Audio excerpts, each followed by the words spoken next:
location for birdfolk and Ithilwingay alike, but closer to Ithilwingay territory, where several elves were buried there. So you paid respect to that location, and then stepped through as a portal was created by Korik, allowing you to enter into Kilodin.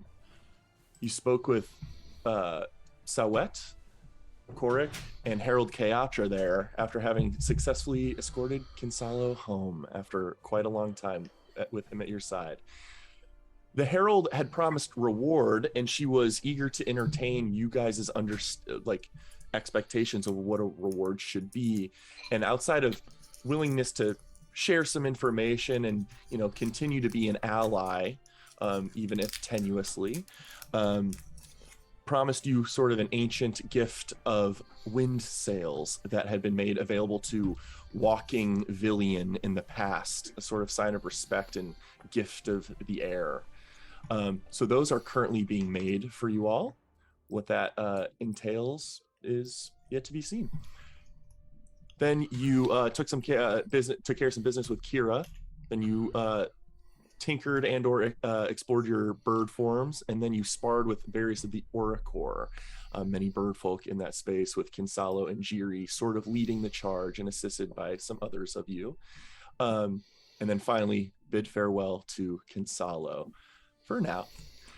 And then the following morning, I believe the morning of Tirdas, the 5th of Evening Star, you were all transported with the help of Cork to Kor Ital, the capital of all of Chimeras, the southern and one of the most largest nations in Eridon. You immediately booked it to Mirages to take care of some business there, and that is where we pick back up, as you guys are all still standing in his shop at the moment. And one of the first things that he will say in this moment is, Master Jiri, I fear we may have been distracted, but you are intending to walk out of my shop with those boots, is that correct? Oh yeah, definitely. I do need to collect payment, although I have decided that with this sort of illustrious display of my future self walking into this place, it has earned me some perspective, I should say, and I feel compelled to give you a small discount. And the boots that were otherwise 1,500, I'm willing to let them go for 12. All right. Well, you know what? I was actually thinking myself. Now, we could haggle over a discount, and that would be fun. But what do you think of an alternative form of a discount? What do you have in mind? It's not really a discount. I don't know why I said that. That doesn't even make any sense. Okay. I'm willing to pay full price. And I noticed that you gave Rome a 20% discount. And I'm assuming whatever 15, 12, that must be 20%, I'm assuming. Beginner's luck in negotiation. What if you instead made my boots 20% more magical? And I'm sure this is something that you, Mirage, have the power to do. I've noticed that these boots, the tag says they can go 100 feet. And I'm wondering if you could up that to 120 feet, and then I'd pay full price. This one suspects he may be able to adjust the arcane enchantment with it having been completed so recently. It is perhaps still fresh and malleable, though this will take more time. This is not something Mirage can do in the matter of a single day. Mirage, I think you're selling yourself short. I'm sure you could do it really quick. I do not think that is reasonable. I will entertain the idea. You all have given me plenty of business, and so I am amenable to aiding your requests, but it will take me a number of days to alter the enchantment, unfortunately. Uh-oh, guys, how long do you think we're going to stay here for? Yet to be decided. That's a great question. I don't know where we're going next. I don't know what calls to us immediately.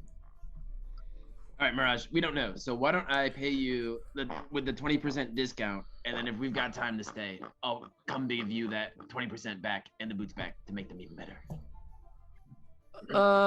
This one thinks you are throwing the number 20% around fairly loosely. I would like to But though I suppose that does align with my offer of 12. So 12 it is, and you can wear them out of the shop. Should you be interested in enhancing the capabilities of the boots, I would just need to see them in the future and work additional. Gotcha. Okay, 12 for everything, right? 12 for you to walk out with the boots this day. All right, so what are we gonna do about this cologne then? Oh, the cologne. It is a simple 25 gold piece per vial. It is a rather illustrious scent. Very custom. You would be the only owner of such a scent. And which is why it does carry a bit of a hefty price tag for something as simple as essential oils. We're like, what's 20% of 25? 10 gold. What? Five gold on each. gold. Oh. All right. You know what? I'll give you the 1,250.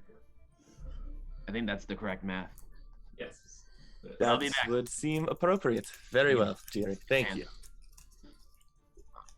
All right, so go ahead and remove 1250.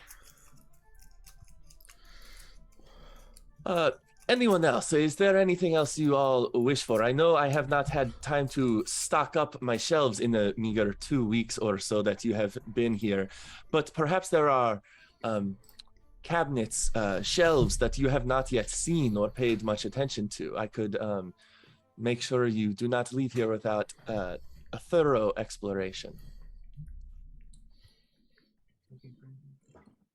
Not really. Mirage, what do you have that can replicate spells?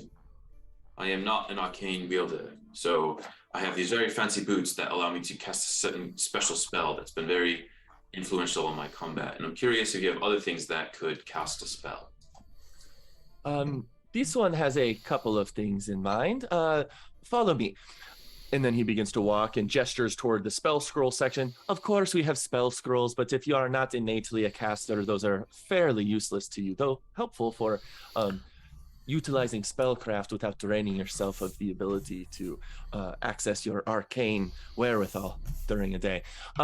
I do also have the Cape of the Mountebank, which I had previously shown Lady Tinkerton, which is 5,000 gold, allows you to cast the higher level magic Dimension Door once per day, which can bring a fellow with you. And then we have some of these odds and ends, and brings you to another display case where there are several items. There is a slightly luminescent blue braided cord rope, a rope of entanglement, a beautiful brass necklace with fine chain links all around it, and hanging from it 7 citrine deep orange crystals, which is a necklace of fireballs, which those can be ripped off and hurled to replicate the effect of a fireball spell. He has a horn of blasting, a long, beautifully carved wooden, almost totem-like flute that has the face of a lion head painted in his own sort of maned head form, a brilliant crimson on it, which effectively replicates some variation of Thunderwave or Shatter, but is fairly delicate and fragile. He opens a small case that shows 3 beautiful pearls that almost seem to like spark from within, which are 3 beads of force, which when thrown can sort of freeze in air and then contain in a sphere of containment things in a 10-foot diameter, or maybe radius. I'll have to check on that one. And then the final item that he thinks could replicate the effect of a spell effectively would be a beautiful cast iron brazier that would look ornate, or look rather mundane, if it weren't for the ornate glyph work inside the cradle of this brazier, which when lit could be used to summon forth a fire elemental once per day. Do any of these items call to you, my friend? Not entirely, although I'm curious how much the beads cost. The beads are, as they are consumable and rather few in number, are cheaper than perhaps the rest at 600 gold per bead. And so you throw a bead, and whatever you throw it at would be trapped within a force bubble for how long? An hour? That is a good question. Let me see. Remind myself of the enchantment. 1 minute. And 1 minute. There you go. Okay. Very good. Well, Mirage, none of these are totally calling to me at the moment, but I have a question. Have you ever seen something that could replicate a space? I know you showed us the pocket hole, the handkerchief. That was very wonderful. But like, have you ever seen something that could like work more as a temporary home away from home? This one must not have any idea what you mean. And he just kind of looks up around the tent space you all dwell within here right now. Unfortunately, anything I have, such as what you suggest, is within the prime property and full protection of this one's capabilities. As in, not for sale. Indeed, my friend. I see. All right. Sounds good. Well, it's helpful to know those items. I'm thinking I'm going to try to save up the gold I have so I can make a bigger purchase later. Yeah, I know you have some enchanted armor and weapons. I know you have something that allows you to move quicker. Anything else? Could you just do like the quickest review of your armament? Sure. Yeah, and without RPing through it, he's got a few, not extensive because that's more the purview of Steam Fang Forge, but a few more beautifully intricate and delicately jewel crafted hilts for +1 weapons. He has a rapier, a scimitar, and a rock blade, sort of a crescent shaped Dothraki type blade from Game of Thrones, which is what he wears at his side as well.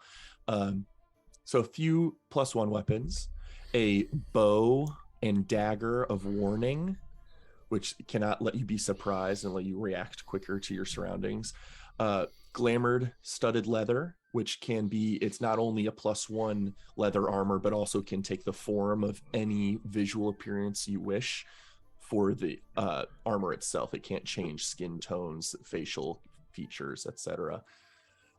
He does have the +1 breastplate of alacrity that he himself wears beneath his coat and would be willing to part with it for the appropriate price of 4,000. And then he has plate armor of fire resistance. The warning dagger, is that attunable? I believe it is.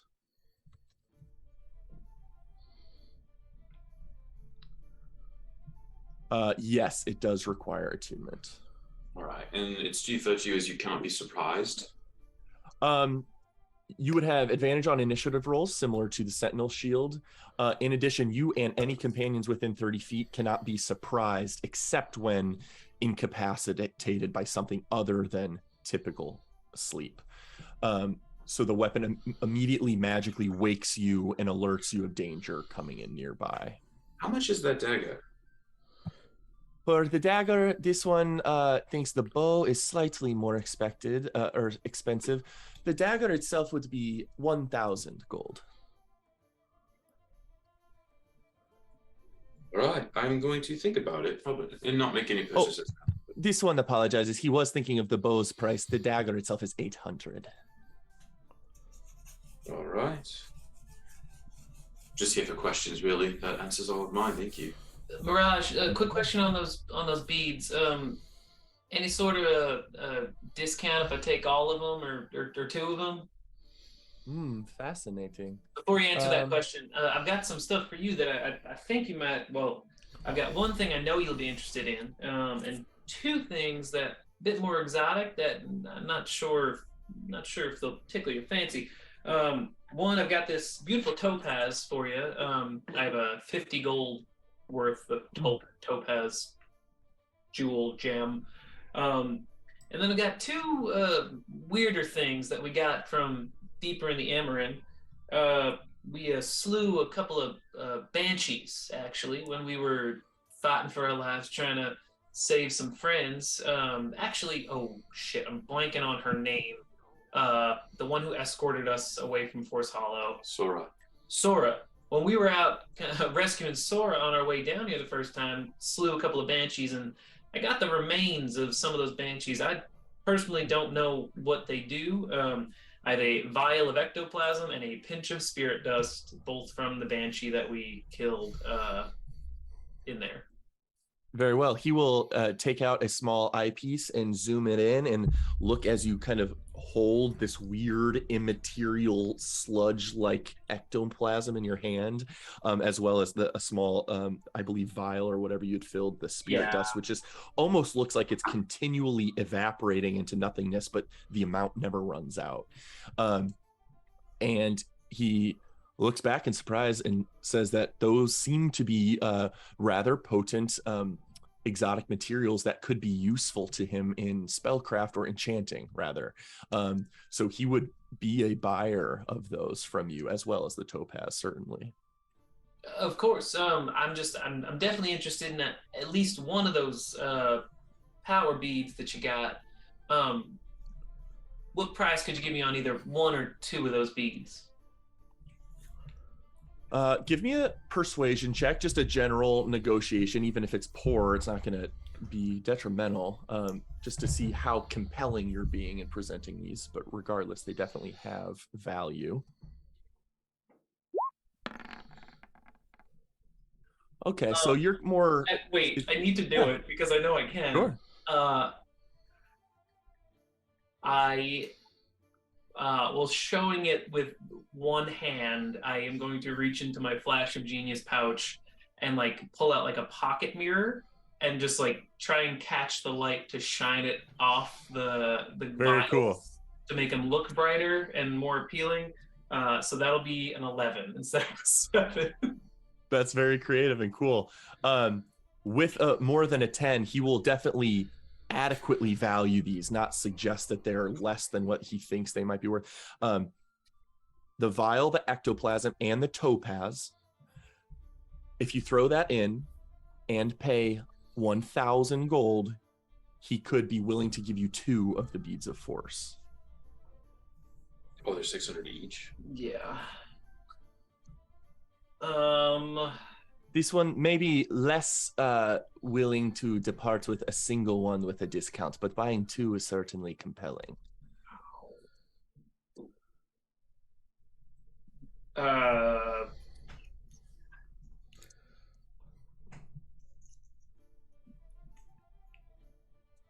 Do you want to think it over? Well, How about $475 just for one of them?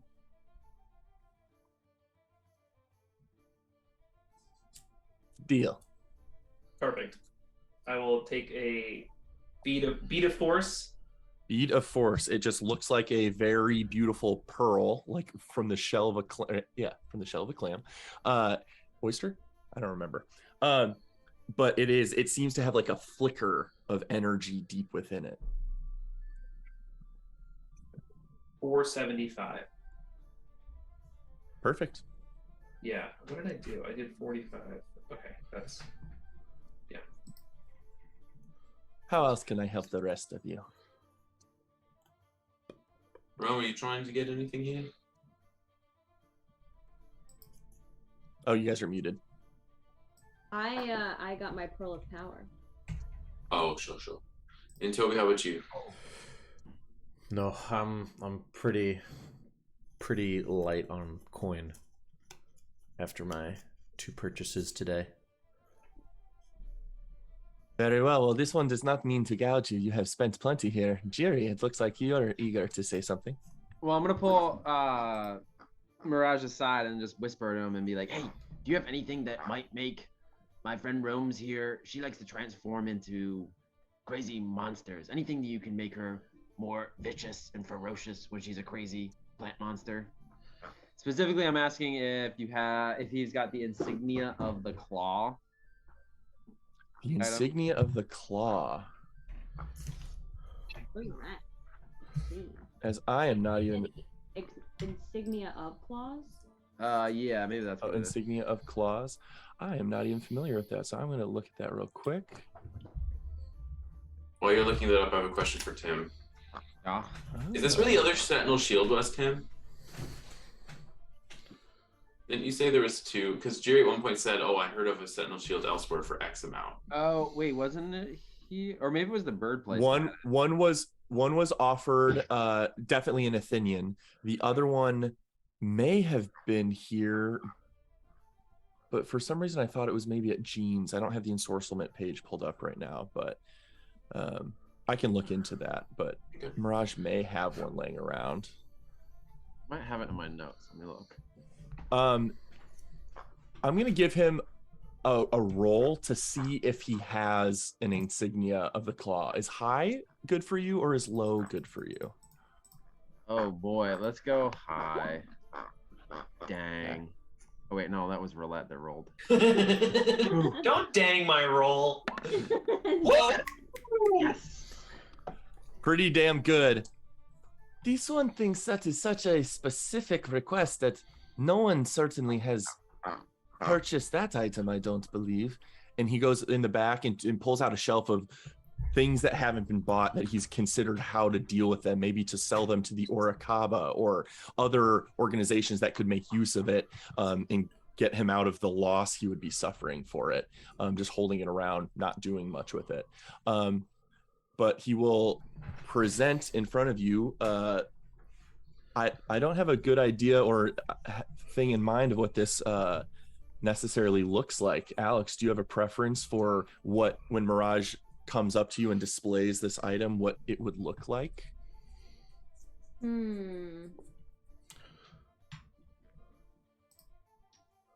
Maybe like a choker necklace, like kind of like a high necked like situation. I feel like I don't really have anything on my neck. Okay, very well. Well, a necklace it is. He brings it out. It has a rather delicately carved, segmented wooden pendant on the choker, which seems to be kind of pulsing with energy very slightly. And he suggests that this is very adaptable and should be able to expand or shrink to meet the needs of shapeshifters. He would value it at 600 gold. Jiri will purchase it in secret and then give it to Rome as a gift. Very well. 600 gold, insignia of claws is yours. Okay. I wasn't able to find it in. There's probably not one in D&D Beyond. I'll have to custom make it, which will Okay. be easy enough to do. Here you go, Rome. It's a cool necklace just for my sister. Wow, thank you, Jerry. Of course. And I allow you to put it on my neck for me. Oh, wow. Okay. I don't know. Whatever. However, to like blast it. Yeah. Jiri does a poor job of like putting it on you. Perfect. Wow, thank you, Jerry. I'm excited to use it. You're welcome on Jerry's behalf. Yeah, it's Mirage made it, but it's still pretty cool. Well, anything else I can do for you all? I do have one last question. Do you have anything that could make someone like Hadia or more intelligent, or anything that like if they like could increase a base stat, like an Iron Stone, like anything that would I could bond with and get better in general? If you say Ioun Stone specifically, he does have an Ioun Stone available, which he will go collect. And he does have two of them. Two of the more common ones. There is the Ioun Stone of Fortitude and the Ioun Stone of Protection. Both are valued at 2,000 gold. Fortitude is a pink rhomboid that would bolster your health constitution, giving you a +2 to constitution, but it does require attunement. And then Protection is a sort of trapezoidal, dusty, rose-colored prism that That's one AC. that does boost your AC. Yes. Okay. So again, I'm glad to know what's in your catalog. I will let you know later. But also, I'm trying to save up. I've got a lot of gold. I might want a more expensive item in the future. Very well. This one will have to acquire more than he has. You all have eager requests, and he is hopeful to fill them someday. I think that's all I've got for now. Very well. Well, where are you off to? Den Ferris, I do believe. Important business. Very well. Mirage, Just kind of dismissively starts to walk away. we're gonna go rescue our good buddy Gene. We'll bring him by to say hi to you when we rescue him. Please do. This one has never met this fellow, and from what you all describe, sounds like a person I would want to meet. Yeah, you guys would get along. Okay, bye, Mirage. Adios. Which is not a real word in this.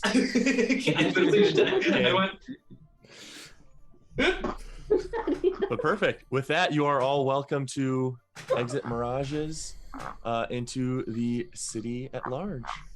Great. Will you let me know later if you had a sentinel shield, and if so, how much? I don't need to buy it right now. Yes, I will double check that.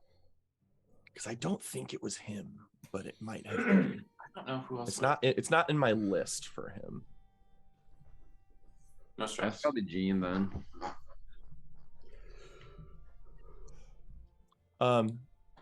Anyhow, To the mountains. to Den Ferris. As we're leaving the shop, I ask, what is a Jean Lavore? Oh, Rome, he's this wonderful little man we met back in Ostanis. I'm trying to think if we've met any gnomes yet, and I don't think we have. Human kind of guy, but super short, but super smart. What he lacks in height makes up for in brains. He actually worked on Telperian's sword here, made it super good. Yeah, I was gonna say he's medium, and Jiri has like some obsession with him, but he did do a wonderful job with my sword, so I guess I shouldn't be too critical. What I mean, obsession. He's like one of our best friends. He did help us out. He gave us a whole bunch of stuff. We got the fan from him too, I think. Rome, in your head, you hear you've met him literally like 2 times. We spent like a whole day with him. Like, That was in her head. Jerry I said say it anyway. Somehow I knew. But he needs to be rescued? So he's so Rome. I'm assuming at some point we gave Rome like the backstory of where we were so far. Part of what happened back in Ostanis is not everyone made it out, and the rest kind of just started occupying the city. With Toby's help here, we've actually contacted Gene once or twice. He's been kept captive. It's hard to tell if he's just being worked as a typical citizen or if they're trying to use him for his incredible enchantment ability. So either case, we're hoping to get him out of there and get him to safety. They're torturing him, so we gotta save him. Plus, he could be really useful for enchanting things. But we also want to save him because it would be a good thing to do, not just to get something out of it. Of course. It It's seems a like key. a worthy direction to move. I know, right? We can't leave a friend behind. What if Telperion got captured by Durest? Would we just be like, okay, we're not gonna rescue him? That would never happen. We just knew him for a little bit.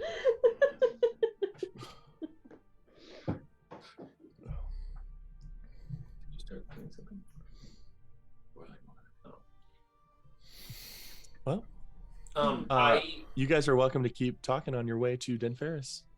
as we get closer, I will pardon myself from the group for a quick moment and speedily run over to Den Obsidia and find if there's someone I spoke to there before, and I will say, any Udinil mail you got here waiting for me? Lady Tinkerton, this one has actually had you in mind. It is good to see you again. You had inquired about expecting a letter from the past, and this one has, knowing you all are honored guests in our city, has kept a careful eye for one, and none has arrived yet. Oh, that's okay. I'm pretty sure there's a delay in getting that mail back to my parents anyway.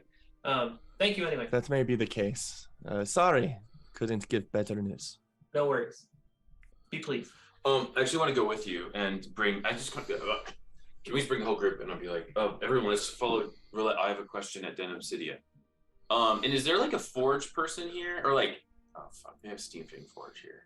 This is the Yeah, Steam Fang Forge is back closer toward Tempor Alley, where you guys had come from, where you know Moro, the large red dragonborn, works. Oh, and he's grumpy, isn't he? No, he just didn't like me. You should go tell Perion. Me and Toby and Rome can go get drinks at like the watering hole while we wait for you. Jerry, I actually need your help with something. There's one thing you are very good at doing that I'm not. Being cool. I wouldn't say you're cool if you argue that you're cool, so we'll let that stand aside. You are very good at making people like you, whether or not they should. So I have these 2 sets of heavy armor, and I pull off like my backpack, like the 2 Durastian plate armors that 130 pounds I've been carrying around. I need these to be sold, and I want all the gold for myself, but I'm not very good at it. But also, if it helps you to know, I'm investing it in not just myself. So I need someone like you to dazzle whoever is going to buy these. Is this like the last time when you like took all our party funds and spent them on your own items? Which time? I don't know. At some point you did that. I remember. I don't remember. Didn't Jax do something like that? It's true. Yes. Didn't Jax take swords that I had claimed and then keep the gold for himself? Yes. Did he do that? I wasn't there for that. I've never forgotten. Anyway, as I was saying, this is not just for myself, this gold. I have a plan for it. But I would get more out of this if you did it. Wow, it feels so good to be needed. Okay, I'll do it. All right, but I don't know where the best place in town is to sell this, so we'll probably need to ask around. If Steam Fang Forge is here also, I don't know if it'd be good to go to them and see if they would like the metal, or go somewhere else. But I also think demand would probably be better, where maybe it's not even right to do it here. Maybe like someplace in, I don't know, where they would have coin but not have plate mail to use. Do you know what I mean? I mean, you could always melt it down for resources. It's good metal. But you don't want to lose the value of the craftsmanship. Oh no! I meant not us melting it down. I meant like we sell it, and I don't think there's many villain here wearing heavy metal, but I'm sure Moral Steam Fang might have a good idea. All right, maybe we can ask on the way out. We could go to Den Ferris first. We can. Korg's supposed to be up with the king anyway. We could ask him. Oh, that's not a bad idea. All right, should we head to Den Ferris then, as we're walking to Den Ferris? Very well. We're all slightly out of breath. Going up the steps. Yeah, very short trek over from Den Obsidia to the base of the stairs leading up to the tallest ziggurat in the building. Constantly lit ablaze on the top with this large, massive cradling flame. Probably cast iron or something kept atop that space. But as you enter its topmost space, you see the familiar Loxodon individuals nod in acknowledgement of your approach and allow you passage through.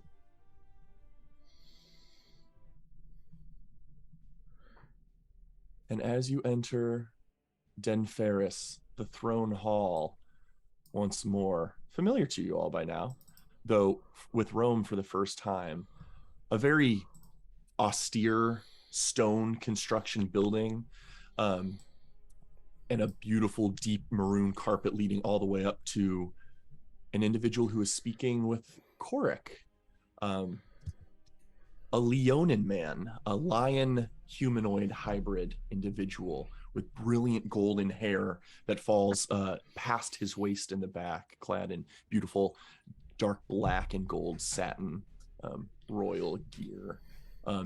Perhaps most notably, these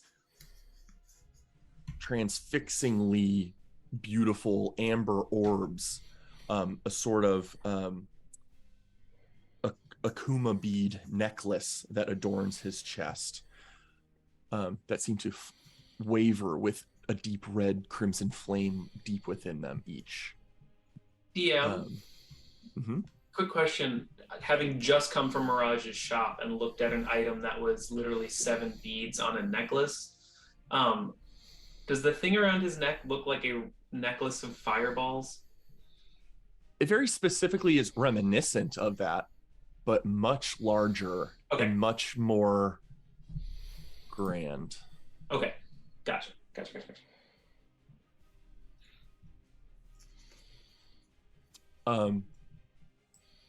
But as you all begin to approach, Mordecai's focus shifts from Korak, who is engaged in discussion with, and his face just aims in your direction.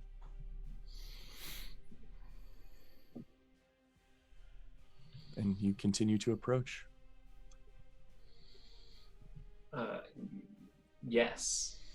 I'm most eager to talk to the king, so I will probably be closer to the front of the group. But I will wait for a lull in the conversation. And as there is one, he greets you all. Greetings, forsaken Wynds.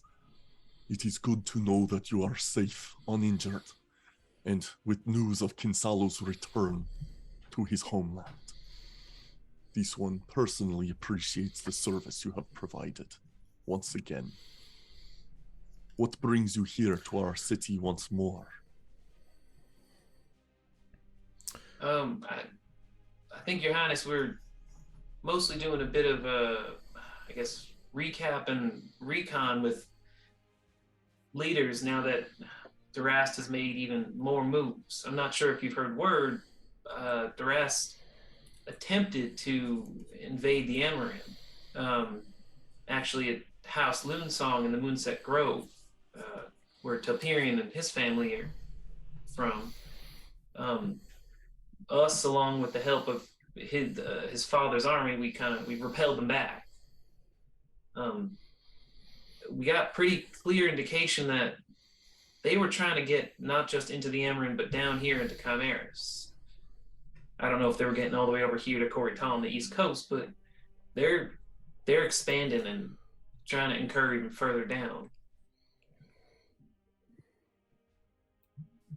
Just sort of nods in acknowledgement of what you've described, and sometimes it's hard to read his emotional state as his face is very gnarled, wizened, sometimes just full of muscles contracting his facial expressions that almost make him seem perpetually angry, or at least severe, even when he's amiable. So hard to tell if he's alarmed at what you've said or if he's just stoically receiving the information. And I don't think we're looking for an answer right now, because I don't think we even know what our next steps are, but part of what we spoke about when we first met you was the Forsaken Winds doing some favors for leaders in Chimeras to win over the favor of the Villian people. We've done some work, and Harold Keatra herself said she'd even be open to some sort of meeting of the minds from Chimeras and Moonset Grove, and maybe even Queen Lai herself. And again, I'm not looking for an answer or anything. I'm just wondering if you have any thoughts on, or have changed your mind, or have thought about that at all. Indeed. As your Aranil, as he looks to Telperion, is aware, I am rather interested in pursuing this moot. Harold Keatra was not particularly difficult to convince. It took some discussion, but she is a curious individual, driven by curiosity, recklessly at times, but it has earned her respect amongst her people. We continue to discuss a location for the moot, though that has been challenging. We've effectively ruled out your homeland, as well as Kilodin for sensitive reasons. And even the locations of your House Thantawar and Korital itself have met resistance. So far, we have found difficulty settling on common ground to meet within. Have you considered the burnt portion of the Emerin? That's in some ways a land of no people at the moment. Ah, yes. This thought did occur to us, as it is obviously uninhabited by either of our peoples. Unfortunately, and rather curiously, our scouts have brought rumors that a terrible beast, Oh God. not seen in centuries or even millennia, now stalks those lands. We do not know from where it came, and it has been elusive in catching glimpses of its tracks. But our scouts saw a massive black creature with great wings, God. and we are only left to guess as to its nature. We are hesitant to suggest a moot in that location until we can better understand that terrain. Is that creature a problem or negotiable? I mean, We have not our scouts have not engaged with it, and I myself have only received this news within a few days' time. I have not scouted the region myself as of yet. We have made no contact, nor lost any blood to the creature, but we have kept our distance. If terrain is an issue, we can certainly help to study the terrain. Well, that is kind of you to suggest. You must be Rome. I welcome you into our city. It sounds like you have been integral to Kinsalo's rescue and aiding the Forsaken Wynds. It is my pleasure to finally meet your acquaintance. It is a pleasure to meet your acquaintance as well. Many. Help. He was just going to say, many call me the Beast King, but my name is Mordecai. You may use either. Excellent. Thank you, Mordecai.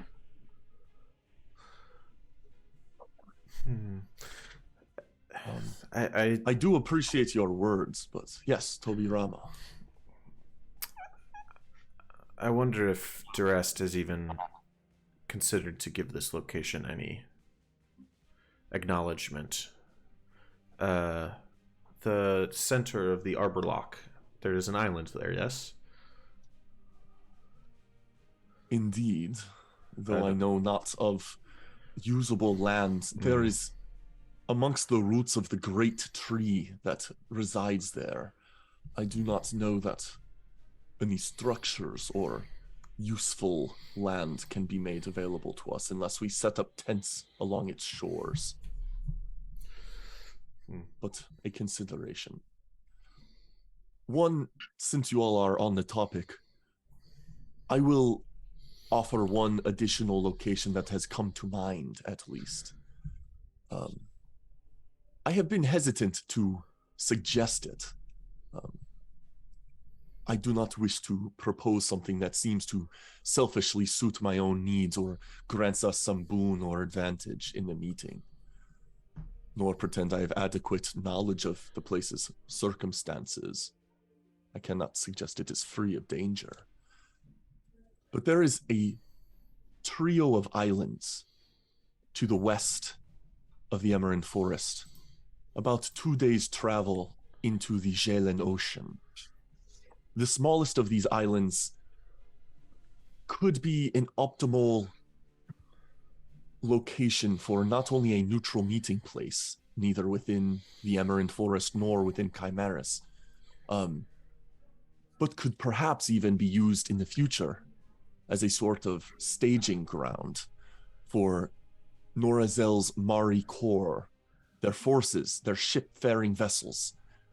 It could be a location for which to resupply, facilitate reinforcements. We could effectively, in addition to a land assault of Croatia in the future, provide a better location for Norazel's naval forces to assault Croatia from the Western Ocean. Such a location has not been cleared or verified in its use as of yet, but the smallest of these trio of islands is sheltered from what I imagine Durast would be interested in. And actually, as just some additional information, I'll go ahead and just pull up the map since we've been talking geographically for a little bit. So some of the locations proposed are in the burnt section of the Emerald Forest, the small island in the middle of the Arbor Lock, or the western smallest island in this trio of islands west of Croatia in the Emerald Forest. The problem with that location, Telpirian, is I do not know what seafaring capabilities your people have. Perhaps they do have accommodations that can be made of use, but I am not familiar with your people's culture in that way. Do I know if we have much naval travel? I assume not a lot. Can elves swim? I would think not a lot, but there has been trade that has taken place with those in southern Croatia, and so you guys do have some vessels, though not perhaps like galleon ships of like a marine type force. But certainly enough for travel in limited regard. Mordecai, I wonder, we have small vessels that can surely flit about the shore. What you speak of is probably further than we usually go. I do wonder if the negotiations might begin earlier than that meeting, and we could man your boats with people who could row and archers, and you could give us transport, and we could begin working together even before the moot. That is certainly an option to consider, and let me emphasize that negotiations are currently ongoing. They have begun. Your Aranil, with I believe the help of our own Toby Rama, has facilitated the use of various spell scrolls and have reached out to more divinely touched individuals and have been able to, through limited means, make early communication available. And now that we have maintained connection with each other, it is easier, though not casual, to interact from afar. And at this point, we are accustomed to the idea of receiving letters from them, and we can send them into the Emerald, knowing they will likely be read at this juncture. Toby will kind of turn towards the group. If it's that little island that is close to Croatia, if we're interested in rescuing Jean, I know Queen Elia was pretty intent on not making it to this, but if we had a staging ground as nearby as this, we might be able to sneak her out. And if she feels she needs to return to help with her resistance, I can't imagine it would be too terribly difficult to just get her back on Creation land.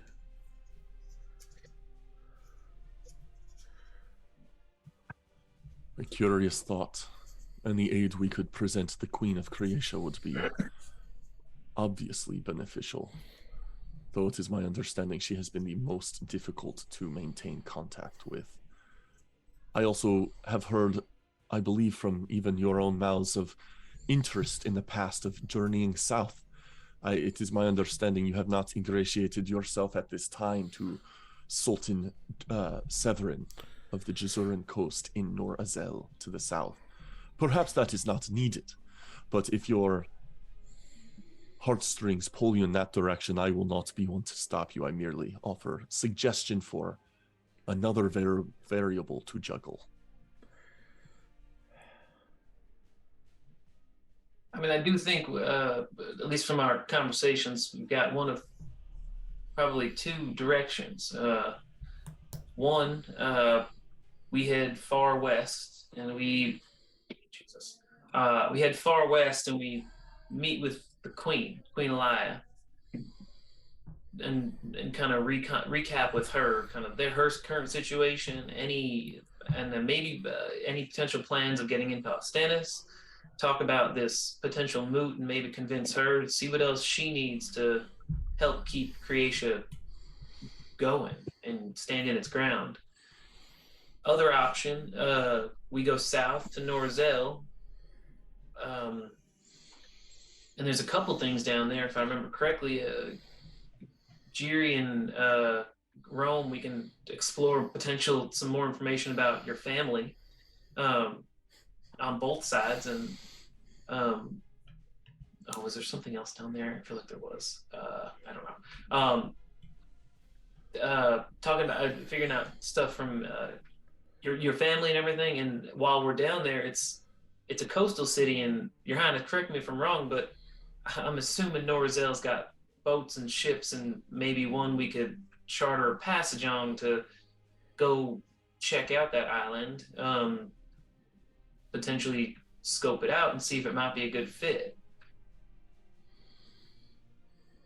I'm just spitballing right now. I don't think we need a decision at this moment, but I think if unless there's some other kind of pull for us as a whole, I think those might be our two possible next directions.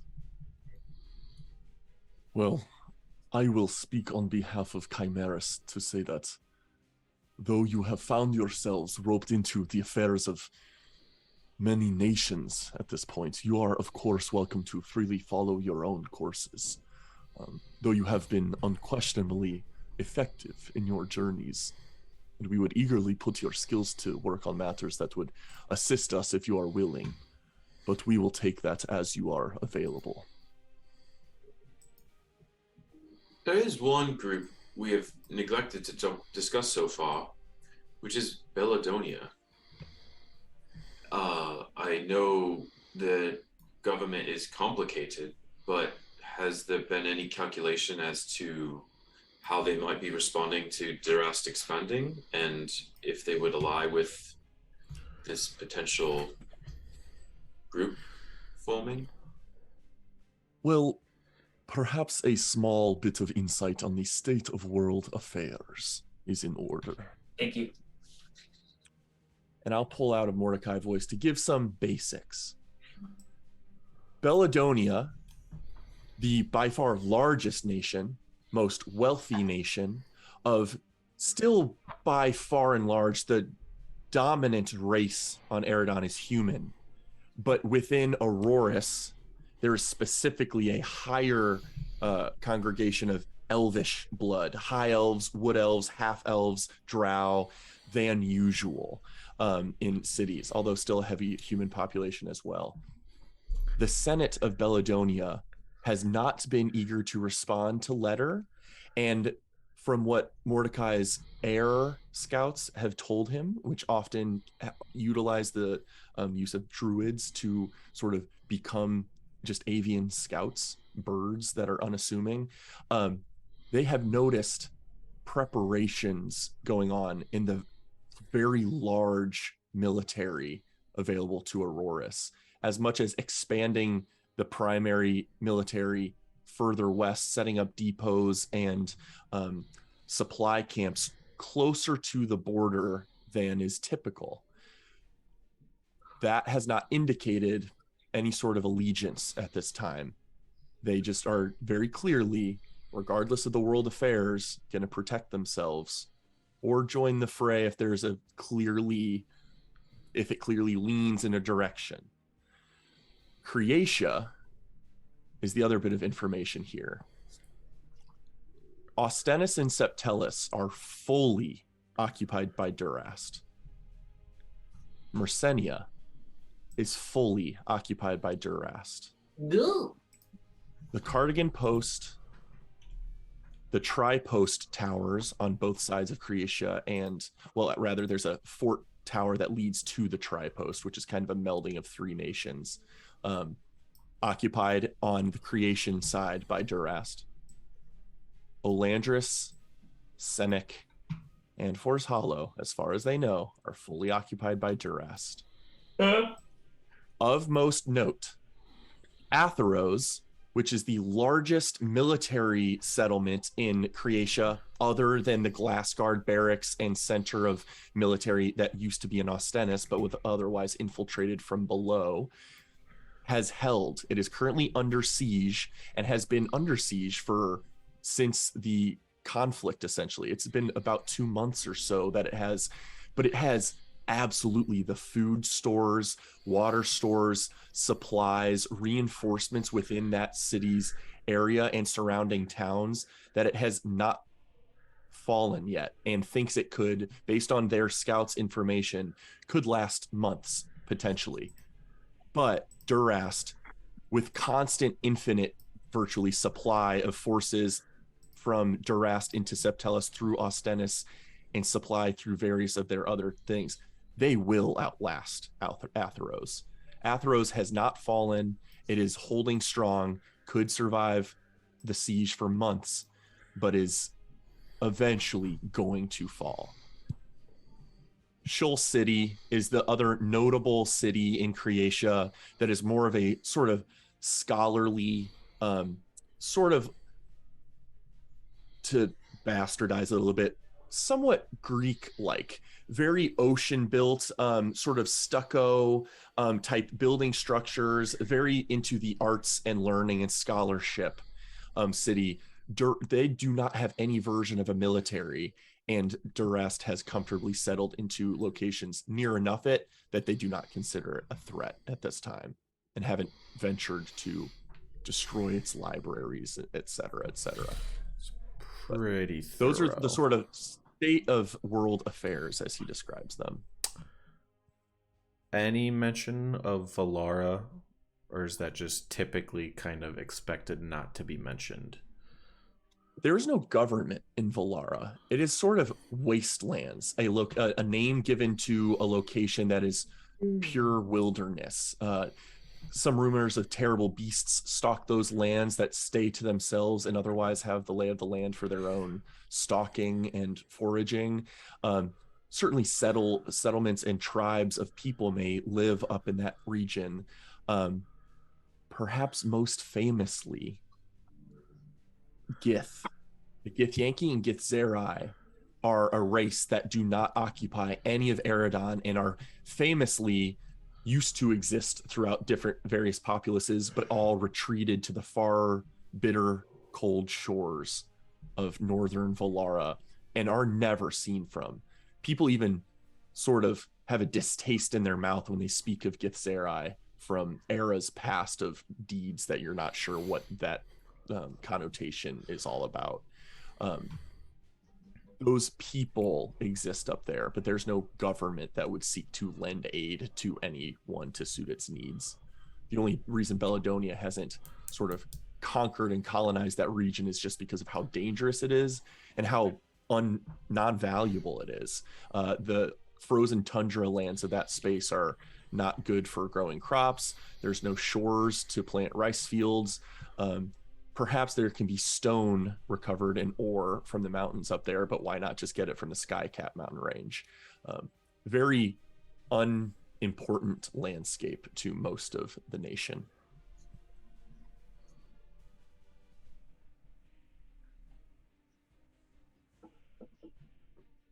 And rumors continue to divulge that the brute king Zavar occasionally has been seen on his great mount flying around Austenis and Septellus, though not always. And it is suspected that he may travel occasionally between Daenor, the capital Durast, occasionally, and checking in on troops in Austenis. Do we know where Queen Elia is? I just remember her emphasizing that she and Kari were essentially being creative in how they were fighting back. I imagine, I don't think she said still in Ostennis, but that would be my assumption. So, and I'm just doing this out of character because Sure. So my first option was talking about like going west and finding Queen Elia and meeting up with her. I don't know, like if she's doing guerrilla warfare tactics with Kari, I don't think we're going to be able to like find her and meet up with her. So if we're going west to do some sort of rescue mission, I think that's like us on our own crossing the entirety of Croatia to get to Ostennis. So that would be like, maybe we could get from Nimberthil, from Athenian, and like start making our way from there. Yeah, we're either crossing right to left entirety or bottom to top entirety of it. But so I mostly just amending that earlier thing. I don't think we should plan to, directly find the queen. I think that's going to be our plan on our own to make that trek. As a note, while this is happening, and this is, I think, in my opinion, this is great. We don't have to RP all of this. You guys can have above level conversations of what do you think is beneficial here? What ideas might you suggest to the various heads of these nations? But Rome specifically, you with a high passive perception have clocked a couple times during this conversation Mordecai's eyes flitting over toward you in curiosity. Could you who are somewhat new to Eridon specifically, having been contained for so long and not having detailed memory of any time you spent here, what's going on through Rome's mind as everyone's kind of talking tactics and areas? Is there any thoughts that Rome specifically has about directionality or that sort of thing? I'm just curious what's going on through her mind as everyone else is a little more knowledgeable of world geography. Yeah, I think that like for Rome, what's going on in her head? That's a great question. I feel like Rome doesn't necessarily like have a direction that she wants to move in. It's like whatever calls to her. So I guess like in her mind in this moment, she's probably thinking about like when she'll be able to get back outside and like continue to do like her like knitting back of like places where she finds issues in nature, or like whispering to plants and animals and like spreading her message of like peace and balance in harmony. So I guess that's like Rome's head, but like, you know, also wants to like continue to do good. So like wants to be able to be like, I don't know if necessarily like needed, but like she wants to be fulfilling her purpose always, because that's like her instinct to do so. If that makes sense. Very cool. Yeah, you just kind of notice Mordecai regarding you with curiosity, which isn't uncommon. Many people that you've been meeting constantly have been regarding you with curiosity. But he definitely has a keen eye, almost for a moment straying from the conversation to kind of clock what he thinks you're getting out of this. But the rest of you are all still obviously continue to keep discussing ways forward. I have a question. Well, oh, and we can do it above board. Sorry. Looking at Croatia, Yeah. thinking about Queen Elia, who has been the most like, I think Croatia is the battleground. And I think that Queen Elia won't be interested in the leaders down here in their alliance until they do a bold action to show that they mean to help Croatia. Also acknowledging that like a lot of the fighting and defeating of any potential Dracians is going to happen in Croatia. So I'm curious about like the moot is in the near future. We as a small band can't go take out battalions of Durastians yet. But it makes me curious about like, could we go get information on the ground in Croatia and or go up towards Daenor and get some information behind the battle lines that could help us figure out how to disrupt their lines, or like, you know, how just like, I'm wondering like what we could bring to the moot that would be like, look at what we can help affect, and like if, or Belladonia, if we could get them involved, like how could we get forces to sweep in and help stem the flow of the Jurassian forces to get Elias some breathing room, which would then bring her to the table? I think the best place to do that would be like the Aetheros, that city, because couldn't we go get like like a picture of what's going on there and be like, this is like the last hope for like Croatia, like this is the last stand, and we went there, we saw how dire the situation is, and like this is the news from like this city itself for the people that live there, or like whoever's in charge of like the resistance in that city. I'm also thinking,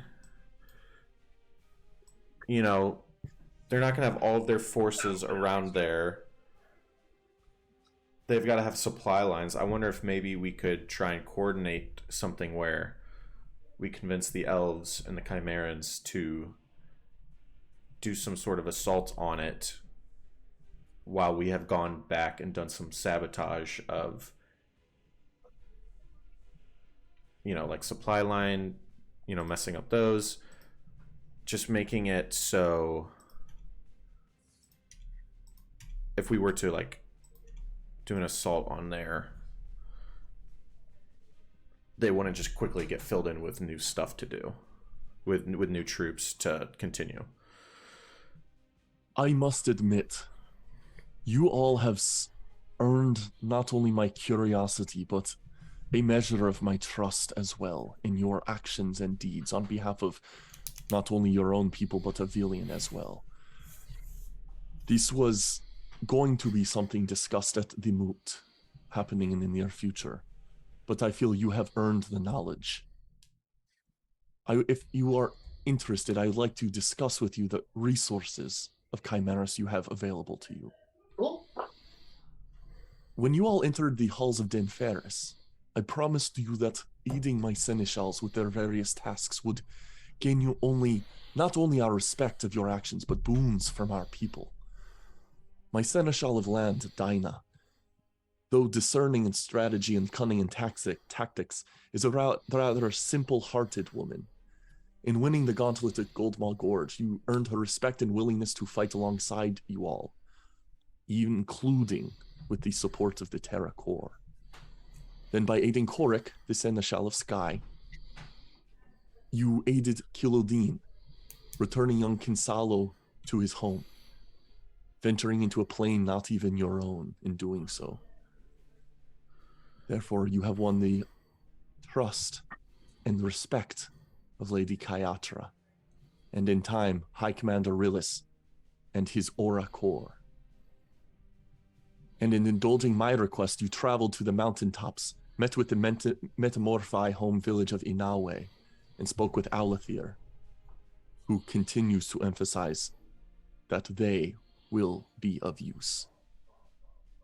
And Telpirion, if your people are joining the fray as well, I suspect we will have the Selethar at our aid as well, granting us effectively 4 resources of units: Selethar Rangers, Terracor mercenaries, Auracor avian forces, and whatever boon Aulathir seeks to make available to us. It is still possible that Lord Sultan Severin of Norazel will be willing to contribute his forces, but at this time, I have only negotiated for the use of his ships. But just so you know, those units are effectively what may become at our disposal.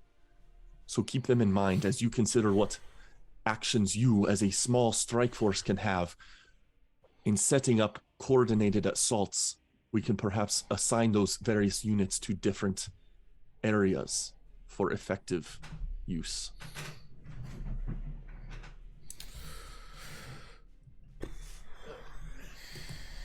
Thank you, King Mordecai. That's incredibly helpful. And Toby, to your point, and Jiri, to your point as well, I do think any path to Alstanus for us, we got to go to Atheros first. It's going to give us a good view of what the nation looks like, and probably that's our best spot of potentially helping out. Toby, to your point, I do think a good first step might be reclaiming one of those cities nearby, right outside the Emery. Maybe Seneca is the way to go to start, or we start at the other end and go to Forest Hollow. But I do think maybe Seneca might be a good starting point. The one closest to Atheros, lend them the most support.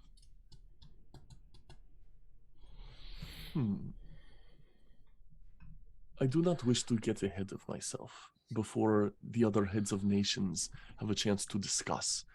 And certainly Dinah, High Commander Rilis, Telpiri, and I imagine the verdant Lord of Selethar armies will take command of the coordinated efforts of their forces. The path through Creatia will not be an easy one. And perhaps traveling directly to Atheros, if you are effective enough, can be valuable. But if you suggest taking other cities before Atheros, if you all suspect you might be able to take back where you all met at Forest Hollow, and we sick our units on Seneca and coordinate a pincer attack of Olandris from there, providing us a further staging ground for resupply and reinforcements from the Emirate, we can launch a defense of Atheros very successfully from there. However, another thought I had is if, as a small, less detectable strike force, would be able to sail all the way around to Septelis and strike into the heart of the Durastian side of their supply lines and cut them off in some way, such an action may be compelling enough to tempt Belladonia into seizing on the opportunity. For if Chimeris, those amongst the Emerin, Creatia, and Belladonia together could corner Durast, I would think that would compel the Senate of Belladonia. Just further effective options that may be at our disposal. I also think, for example, if we took Forest Hollow, your Terracor took Seric, we could then pincer on Olandris with Selethar coming in as renewed forces that they would not be expecting. And then have 3 staging grounds close to our territory. And then push in. Atheros wouldn't be pincered in from all sides. Correct. I do think, though, what you speak of is Norazel is more important than we could have imagined. Maybe we do need, because I think being able to vault around and use the Maricor could be a strategy we don't want to ignore. In my opinion, it depends on what way we decide to move forward. For example, if we see to take back the eastern side of Croatia and march onward westward, the Mari Corps and their forces would be less necessary. They would not be able to aid you in such landlocked territory, even if they are able to send ships along the western coasts for future aid.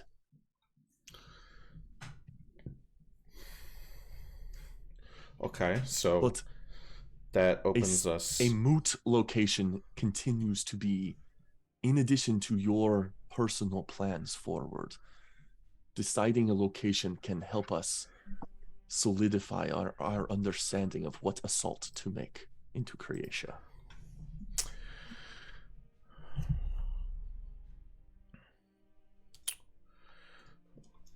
Back to above board. Tim, I know you're interested in more heisty stuff, right? For the near future? I mean, it's just an option that would be fun. It's just something we haven't done yet, that style of scenario, I guess you'd call it. Yeah. So, I mean, Forest Hollow, invading Forest Hollow could be because because we had first thought about Gene getting him out in Ostennis, but that feels a lot more daunting if it's truly just us 5. So part of me was thinking from Corital, maybe go see what is going on in the burned section of the Emerin. I think that helps you out, Rome, with trying to potentially cleanse this area if that's within our capabilities. that could maybe be a moot point. Thantuar after that, which we could move from there, or we could make use of a mirror to get back to Athenian. But then that could just be a good way to go to Force Hollow. And in this idea, if we're starting on the east, recruiting the Sultan is lower on the priority list.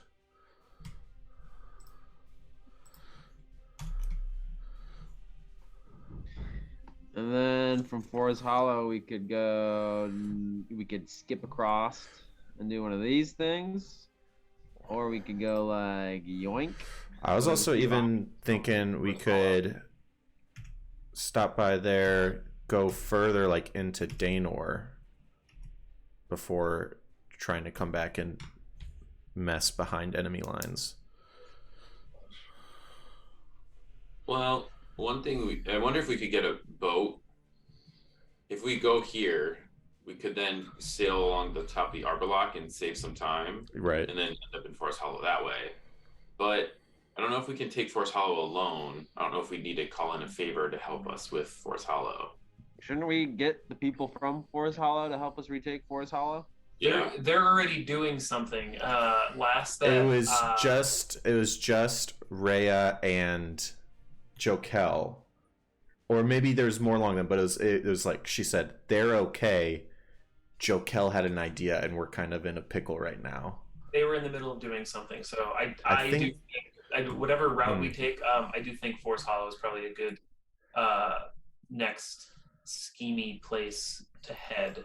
Or not, maybe not immediate next, but I do think that's probably a good place to direct our efforts as far as retaking. And also, if we're As far as the route interested, going here. if we're still interested in being like having options open, being near Athenian, Tiarlin, and Thantuar is pretty important because that allows us some quick translocation.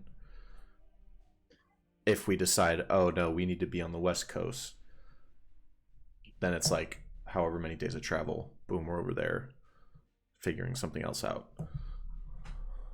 Are we at all? I know this is kind of like a change of pace, but are we at all worried that we're gonna miss this like subplot or like this side quest if we don't do like the Zajaran coast like soonish, and then we get caught up in like the stuff up north and like don't really miss our opportunity to like do what we needed to down here? Just as a tiny DM note, although there are absolutely consequences, so to speak, not punishments, but consequences for choosing some routes over others, some things might not be available to you, but the things you chose are available to you. However, any important sort of background or high level plot that may be possible in Norazel won't be unavailable if you don't pursue. Yes, there could be content in the near future if you go there right now, based on the Mari Corps and convincing Lord Sultan, possibly doing Ozai's Seneschal of Seas sort of quest. You could gain stuff there, but you can gain stuff anywhere you go. It won't section off the ability to go there in the future and continue storylines, threads that exist in that direction. Do we have any interest in just kind of going into Belladonia?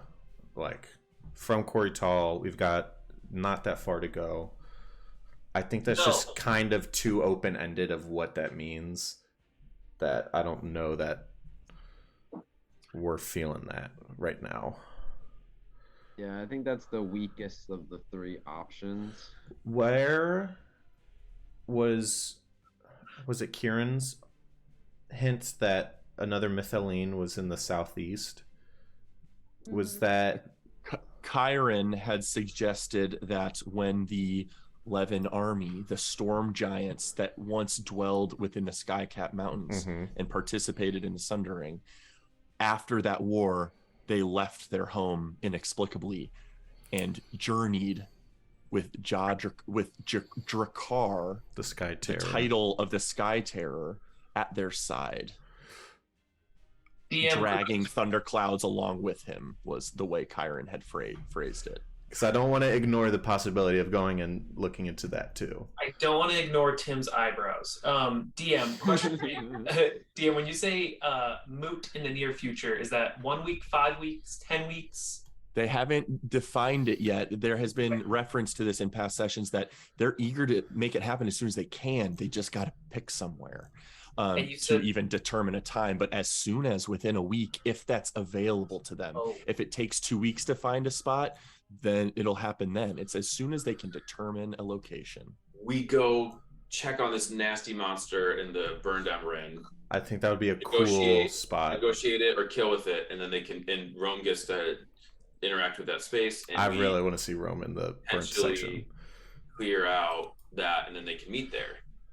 Or we embrace the coastal idea, which seems really time consuming to get all the way over there. I think the island, the only route I think we have to the island is going down to Norazel first, and we'll probably not have to do the task, but we will have to ingratiate and meet and greet, and some ship time could be fun, some little ship quests, but I think if we're looking to do like quick actions, I'd say burnt part of the Amarin is probably a quick, easy, not quick and easy, is the most direct short-term thing we can do on our way to Forest Hollow, on our way to somewhere else, who knows.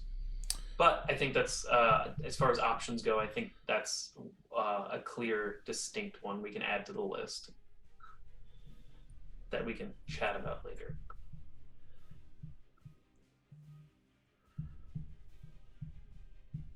Your Highness, it's been, again, truly appreciate all of your, I guess, tactical insight and resources. I know we've got a lot to discuss and figure out what our next steps are going to be. I think we'll definitely start looking for a place for this moot. I think that's definitely one of the highest importance, to get everyone kind of talking on the same page and agreeing, coordinating kind of thing. But yeah. Very well. I do have, and I don't know if anyone else had anything they wanted from the king or from Korik. It's up here, and I know you wanted to talk to Korik about selling some stuff. But Your Highness, I had a bit more of a personal meeting I was hoping to get counsel from you on, if that's okay with everyone else.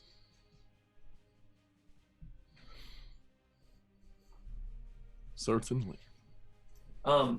First, this is kind of a bit of a delayed gift. I haven't been quite sure who to give this to, and we don't need to RP through this. I have the plans for these Kirsan thumpers that have been in my notes forever. These were the things I designed to distract the underground Terran worms, or whatever the fuck they were.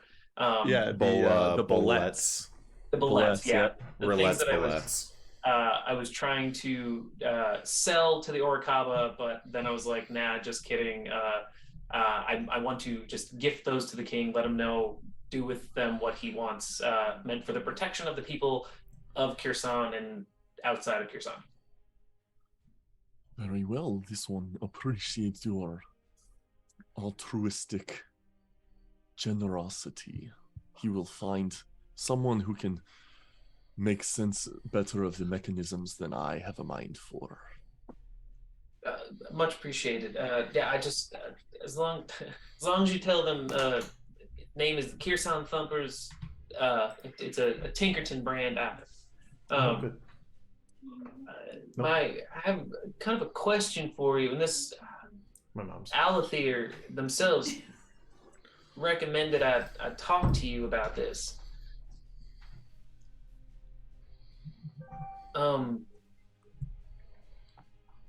What do you know? Roulette does struggle to say this. What do you know of the branded? You get a small, like, he stands up straighter, and you see almost a hint of fire flash in his eyes, and his lip does curl a little bit, showing a tooth and just a small, controlled, almost uncontrolled snarl, though not an aggressive one like a feral beast.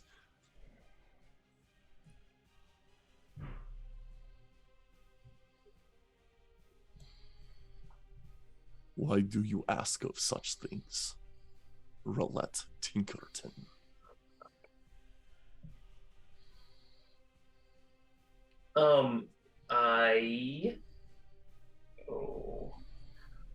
I slowly take off my right glove to show the back of my hand.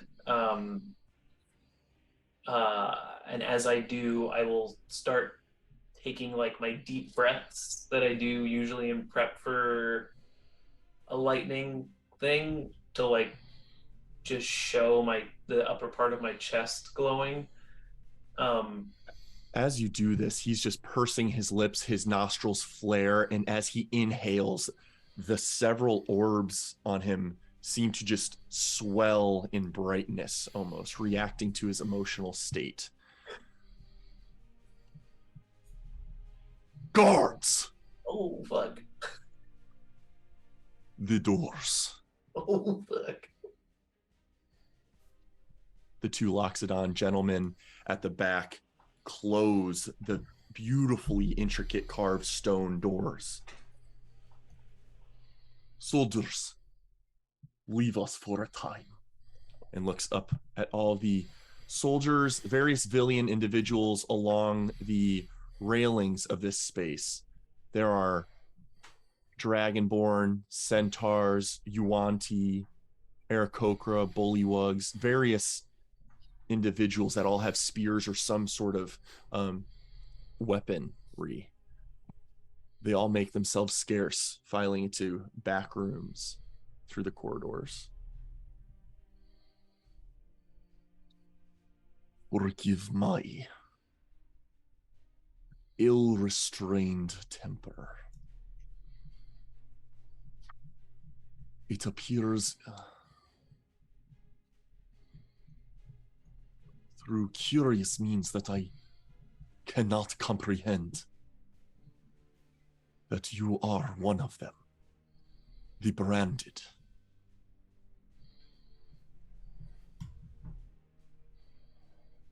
About 20 years ago or so, even longer,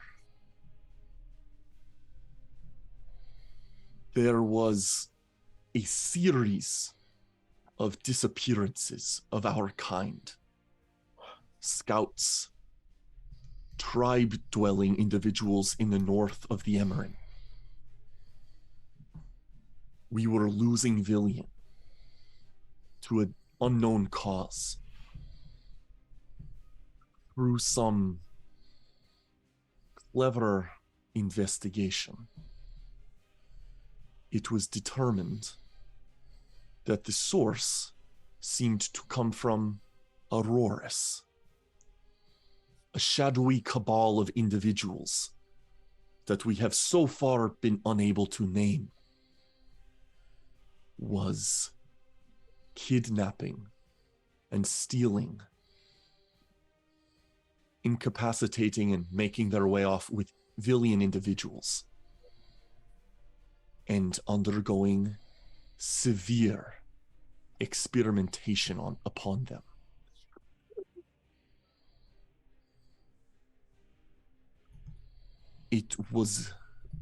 We were given the knowledge that the results of these experiments were a series of magical alchemy, potion make, poison make, that siphoned the very blood DNA of our Villian kind, bastardizing it into concoctions that would gift normal Udinil use of our capabilities.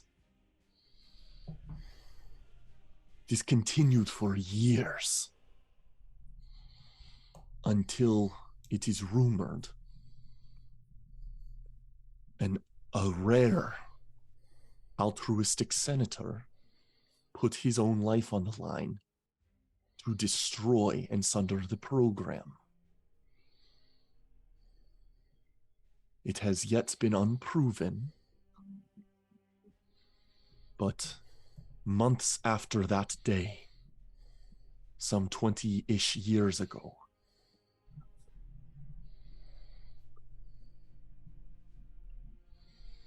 we gained additional knowledge that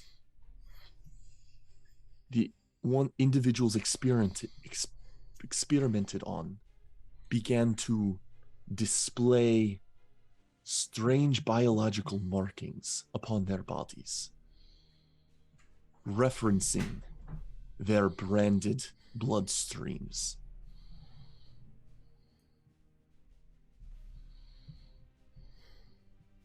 And 3 years ago,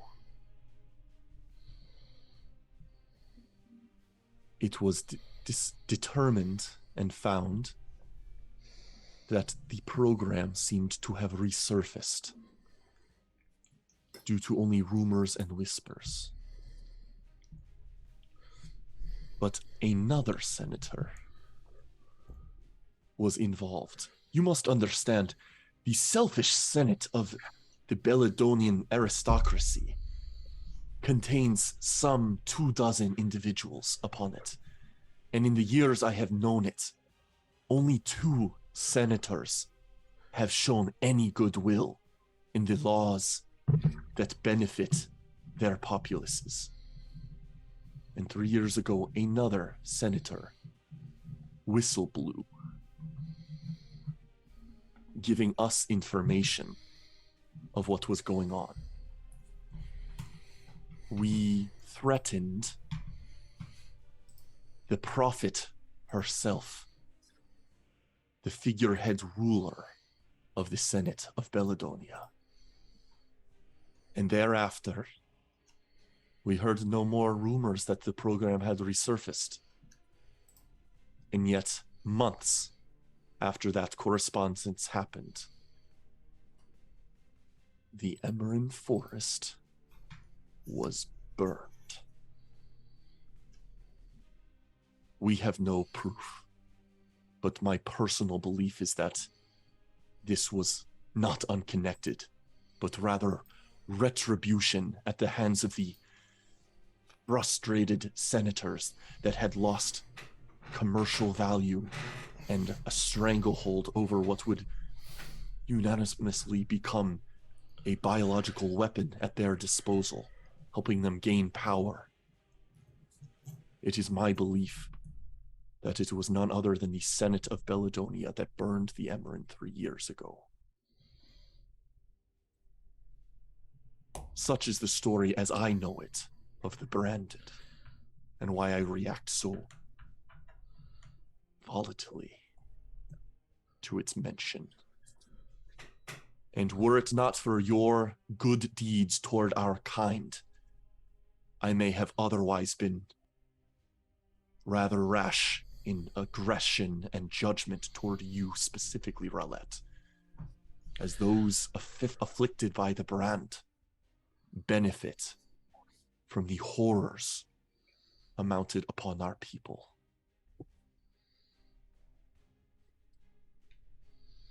Do not take lightly or make casual the boons you now carry within your blood.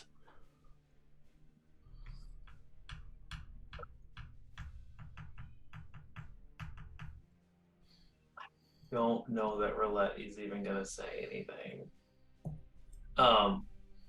I think she's immediately putting back on the glove.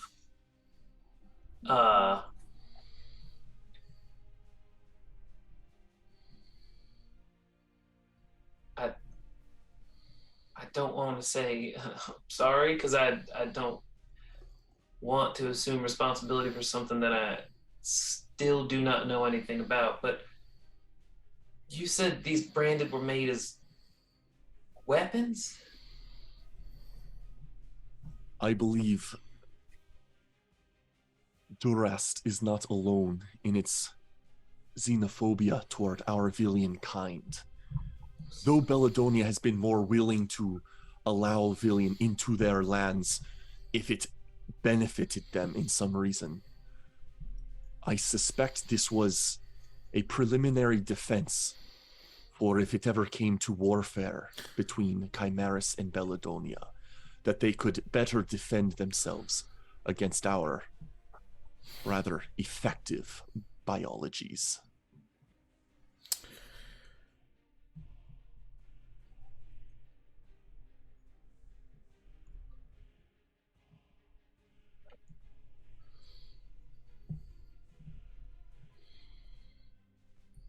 So if I may wager any suggestion into your future plans, I am personally less motivated to engage with Belladonia until it becomes they are clearly an ally and not a wolf in sheep's clothing. I would say this very same thing about the Belladonian capital, Aurorus. There's a few bright spots in the nation, but Aurorus is definitely a darker one. I appreciate your restraint, Your Highness, and I appreciate the information.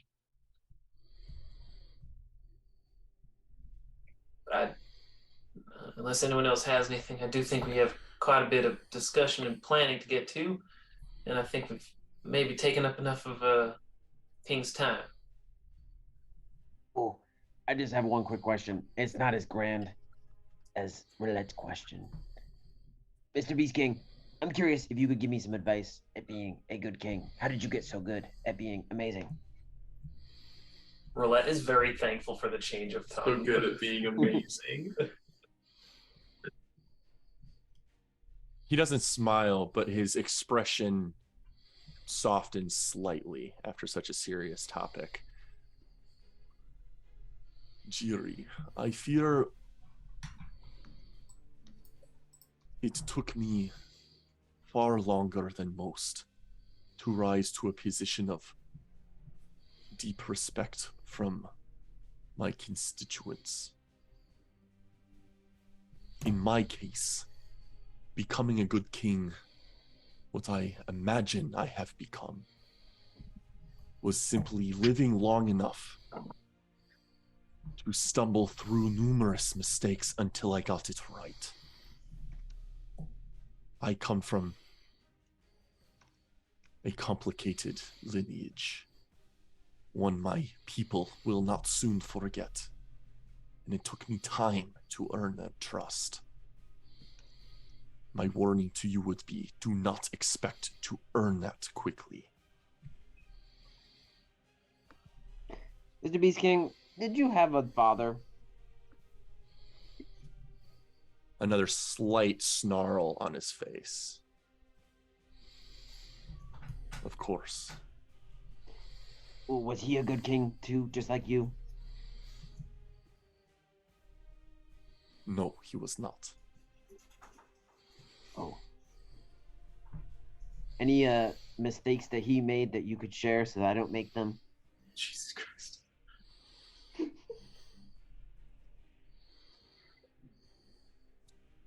Well, for starters, he headed a shadowy organization in the Shars to the west of here and actively tried to overthrow the king of Chimeras many times. He was no king.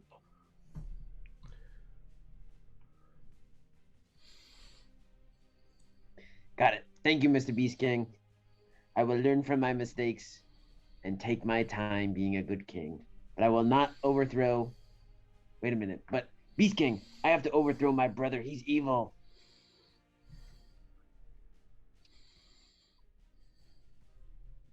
Morality can be tricky. As one man believes he is in the right, so does the other.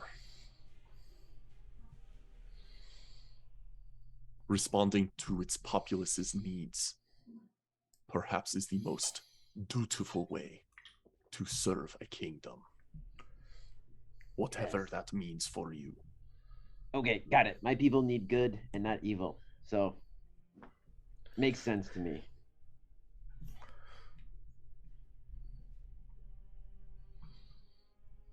Thank you, Mr. I do Beast. think you are very welcome. And I do sincerely appreciate every action you have taken since I have met you. Is there anything else you require from me this day?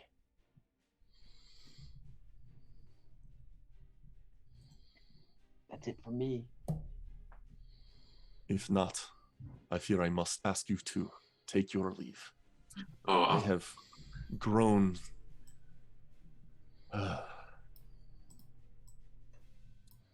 into an emotion which I do not idly appreciate, and I do not wish to. I'll step forward, and I'm gonna just take out one silver elvish coin specifically, and say, I brought no gifts from my mother specifically, but I would like you to have this coin from my people. And if I could leave you with a sense of calm by reassuring you, when we brought Kinsalo to Athenian, where my mother reigns, and the Aranel and I risked quite a lot to instill a little bit of a shock in my people and awaken them to the world outside, the troubles that plague the other nations, and they have begun to imagine a world in which they could find peace with our bird folk neighbors who we've warred with. And all of that, Aranel Tenufeal undertook at great personal risk because she could have lost her throne and ended her life early. And indeed, there was much discourse and discord until through the actions of Kinsalo and my friends here and the rebuffment of the Dracians, a new peace was made, and this idea of extending friendship with your nation is very, very warmly received right now among my people. So while you may be ill content with some of the ideas we brought to you, I would like you to just know I bring with me news of new friends on your borders who do not intend to shut their doors again.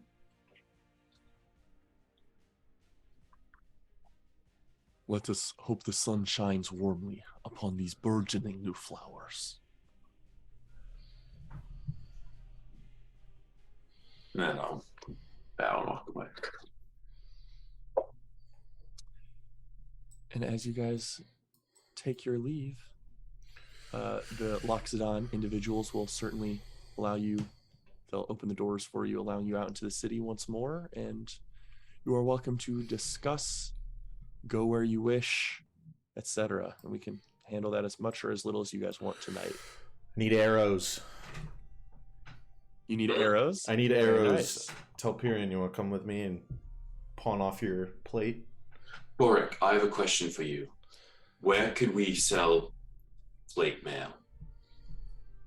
You say this and then look back and see that Korik has not followed you all out as he has remained back with the Beast King. Oh. Bro, But oh. should you have asked when you were closer to him, he certainly would have suggested the main forge, which is Steam Fang. Okay. I gotta pee and then I'll want to talk about that. Rome, are you wearing armor and or a cloak? Yes on the cloak, but no on armor. I have like natural armor from my like bark skin. Oh, what? And is your cloak magical? Is that the thing that gives you like that lets you hide and shit? Yeah. Mm-hmm. Okay. Critter, I want to have a conversation with you about infusions. But also, Critter, as you were going, this is very dumb. As you were going through the conversation about branded, this was the first thing that popped into my head. Bingo! Dino DNA! Jesus. That's funny.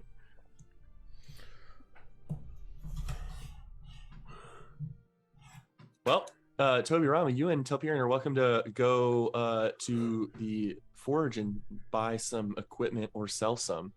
We certainly don't need to take too long or RP through that. But how many arrows are you hoping to buy? Yeah, so notably now, Toby has 2 quivers. One is that fancy tethervine one. One's just a little mundane one. And they're on the kind of hip style, not back mounted. And the normal one is looking pretty light. And I will honestly ask the gentleman inside how many he recommends to get me through. Typically, with the high level of quality craftsmanship here in Korital, 2 gold will get you about 20 arrows. So that can be, extrapolated however you wish. Okay. Essentially, a gold per 10. Gold per 10. I want that many more for my quiver. I only get like 2 more quivers. I'll get 130 arrows if that comes out to about 13 gold. This is a good question. I literally don't know the answer to this, but I bet the quiver has a limit to how many arrows it can hold. Yes. But you guys also have like bags and stuff, so you can just like put it in a bag or barrel holding or whatever. Exactly. But easy enough. 13 gold will get you 130 arrows.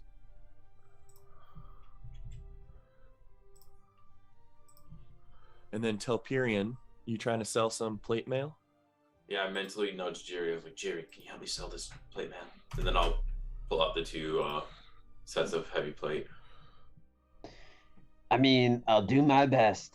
So I'll waltz in there, and I'm just gonna chat the guy up, do the normal Jiri routine, give him some compliments, butter him up, and then hit him with the "we need a big discount." Okay, so when selling items, there is a very clear system in place in D&D. Are you leaning more into persuading or deceiving? Can I help with this? I want, as Jerry starts, and I'm in the background, I want to detect thoughts and just listen to the surface thoughts of Moro to see like how he's responding to the general warm-up, and then I can guide Jerry of like, he's buying this but not this, and like, Sure. I will say, yeah, with your telepathy, I'll say doing this definitely earns Jiri advantage. You're essentially helping him. And for flavor, some of the surface thoughts include, it's good metal, but it's not Villian make. It's those Udinil have such a simple mind for these things. So he's just like resistant to the idea of like highly valuing plate armor, but it's still very valuable metal. So the DC might be high, but you have absolutely earned Jiri advantage on what he's going to do, whether it's persuasion or deception. I feel like somehow like we lock eyes, and like Telperion maybe sends me a message to like let me know to like play up the like strength of the metal, and I'll like knock on it and be like, listen, I like hit this thing with my sword 1,000,000 times. It won't even dent it. This is the best armor ever. I definitely will, knowing that he's like more into the make of it, like tell Jerry exactly what Tim just figured I was going to say. So yeah. Perfect. Yeah, so Jerry, go ahead and roll persuasion or deception, your choice, depending on what you're doing going in more this moment. persuasion. I don't think we're lying about it, but we're just trying to like hype it up. Sure. Sounds good. Go ahead and roll it with advantage. Yikes. Oh, wait. With advantage, above a 20 is still enough to get more than what it is worth. I think they're both worth 15. They're both worth 1,500, so 3,000 times 1.2. He will buy them for 3,600 gold total. Share that. All right, Telperion, I'm assuming we're splitting this, I don't know, 60-40? No, I assume we 60 complete Did it, all the work. What? and then say, nice job, Jerry. Leave. Yeah, we leave. We're having this conversation on the outside. and I say, The red "Excellent job." dragonborn man just grunts as you guys leave, not in rejection or anger, just like almost just acknowledgement that yes, a deal has been Deal is struck. done. All right. Thank you, Jerry. This will come in handy. I promise it's not just for me. And that's 130 pounds I'm glad not to carry anymore. We're like, carrying a we fuck start ton of to gold. tug of war with it. Wait, hold on. But like, what's my cut on this? How about I give it to you once I see all the gold? Wait. Taking all this gold. I'm gonna try to strength check. This was you. my armor, and I'm not using it for myself. But yes,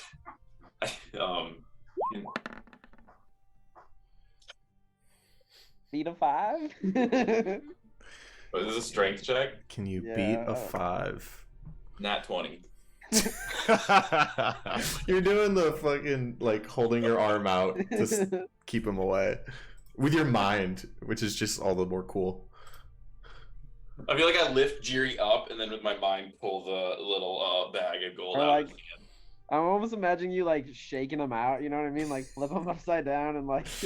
A couple copper pieces fall out. All right, Jiri, I will get you back. That was amazing, and I wouldn't have gotten that much without you, so I do appreciate you.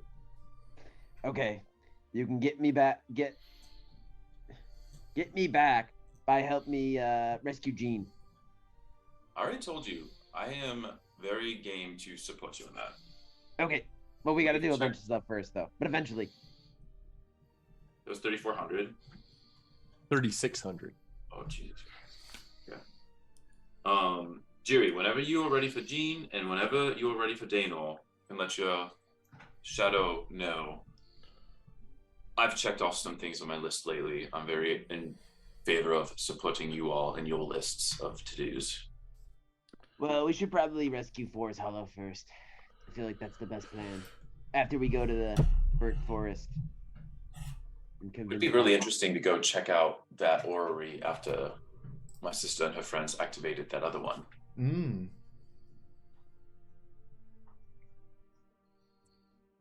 Yeah. Indeed. Well, that might be a good spot to end the session, unless there's any final items you guys want to tackle. But with a somewhat better understanding of where the future might lead you guys, you can. And why roulette is racist. Not racist, just benefited from tragedy in the past through no fault of her own. That we know of.